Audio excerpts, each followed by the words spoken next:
नहीं माँ जी, আপনি হাত দেবেন না, আপনার কষ্ট হবে মা জি। সেজুজাম্মা আপনি উঠুন তো। আপনার যদি কাজ করতে হয় তাহলেই আপনি করুন, কিন্তু তার জন্য যা যা জিনিস দরকার সেগুলো আগে আনানো হোক। ছোটদা আপনি একটা কোদাল আনুন, তারপর আমি আর নয়না মিলে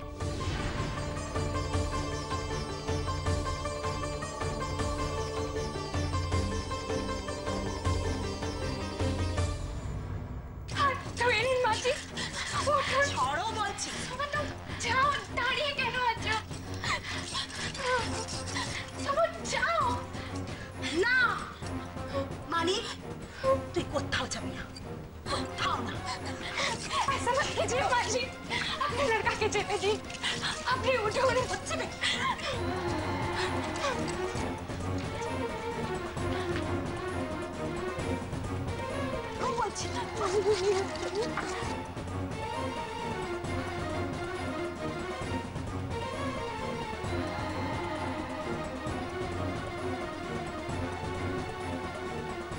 আমি জানি নয় না কেন তুমি এই কাজটা করলে।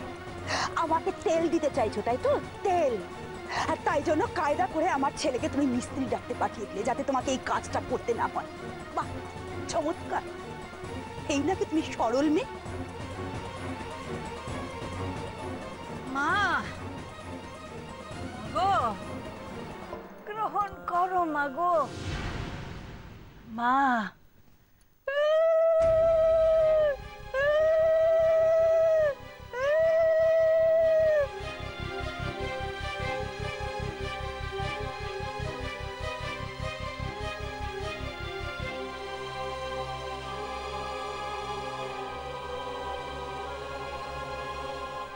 আপনি খুশি হয়েছেন তো বুড়ি ঠাম্মা?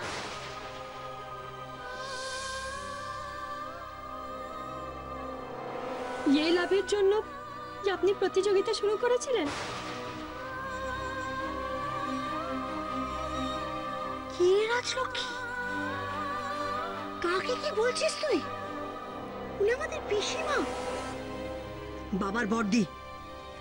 কি বলছিস নাকি তুই? হ্যাঁ, কি বলছিস?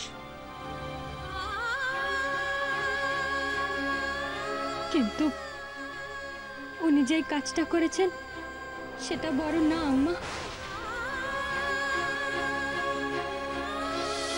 খবরদার, খবরদার বলছি। পিসিমা, পিসিমার কাজে সমালোচনা করছিস তুই? হ্যাঁ, নিজেকে এত বড় ভাবছিস? খবরদার, খবরদার বলছি। আর একটাও কথা বলবি না তুই, চুপ করে দাঁড়িয়ে থাক। আম্মা, নয়না কষ্ট পাচ্ছে।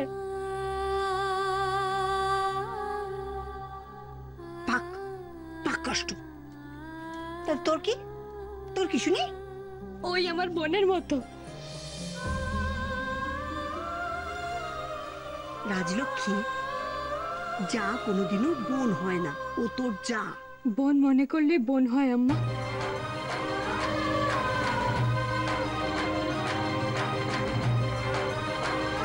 জ্ঞানের কথা শেষ হলে এবার কাজের কথা বলি। বলো। আমার একটু দুধ দরকার পূজার জন্য, এনে দেবে? ঘরের লক্ষ্মীকে কাঁদিয়ে আপনি মা লক্ষ্মীর পুজো করবেন বুড়ি ঠাম্মা?